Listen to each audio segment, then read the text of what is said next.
And finally today, the NSA strikes back. Today, a federal judge in New York ruled that the NSA's bulk phone records collection program does not violate the law, and that it serves as an effective, quote, counterpunch to Al-Qaeda.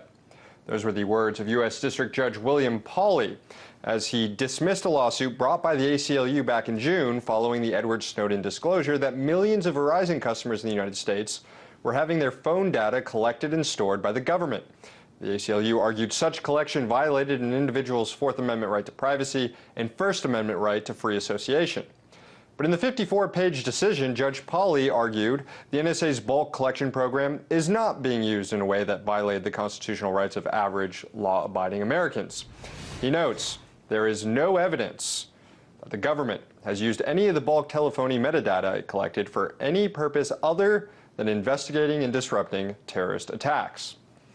Now, this ruling comes less than 2 weeks after a federal judge in Washington, D.C. came to a different conclusion about the NSA's bulk phone records collection program.